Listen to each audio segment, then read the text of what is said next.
Goes his own way, huh?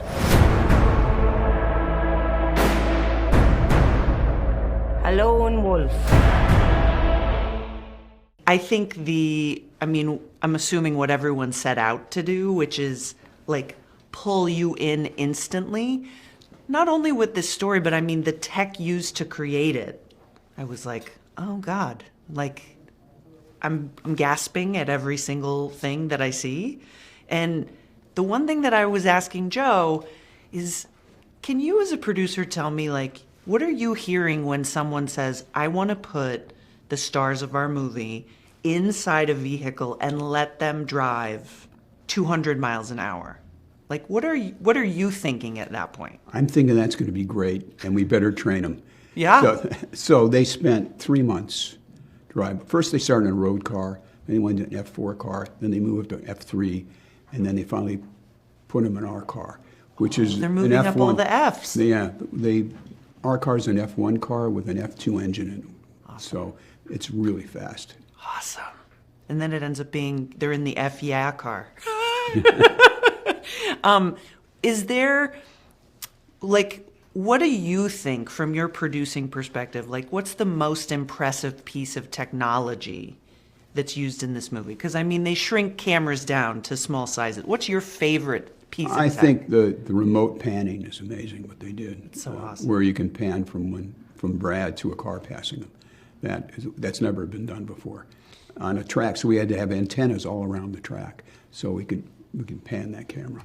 Oh my God, that's crazy. So did you go to set a lot just because it was cool? Yes. I went there every day I could. And we traveled to 9 different tracks around the world, so it was amazing. I was thinking, like, this sort of becomes like this great crew of people that are traveling all over the world together. You have to... It's like going to summer camp. There you go. Like, it seems like you sort of have this experience of all these people in a totally different way. That's right. But you know what? You know what makes the movie great? It's the ride we take the audience on. It's the emotional ride.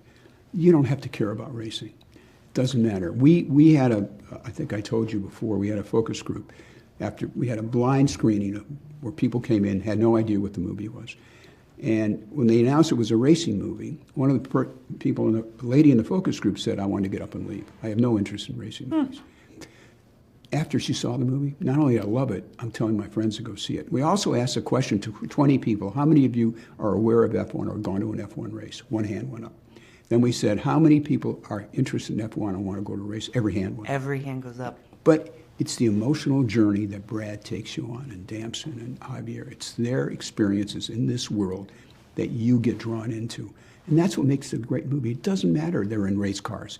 They're in an exciting environment, and you're with them. You're with them in that car, and you're having a thrill of your lifetime, and you're on the edge of your seat because it's so tense. You can have all the tech in the world, but if the story doesn't matter, who cares? That's I mean, right. and you get that. And I actually revisited Days of Thunder because of this movie. Right. And I wanted to talk to you about, could you kind of compare and contrast?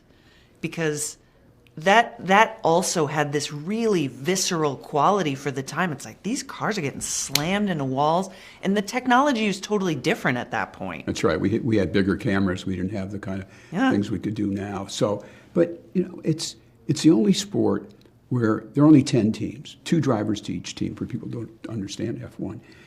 And it's the only sport where your teammate is your competitor. They all want to be the number 1 driver.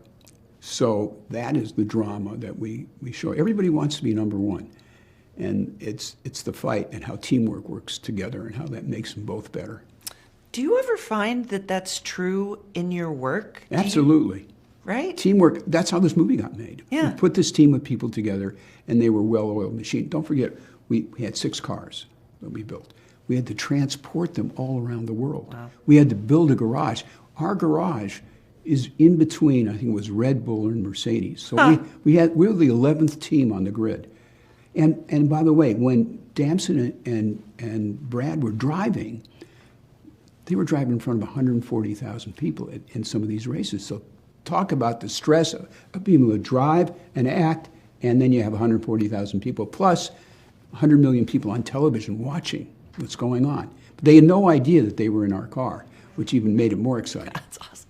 And by the way, when the movie is like wrapped, did everyone shower you with champagne? No, no. I was so happy when Brad got out of that car and everybody was safe. It was his saddest day because he hated it. He would love driving. And it was my happiest day that everybody was safe. And you're like, thank God the insurance adjusters can't come after us now.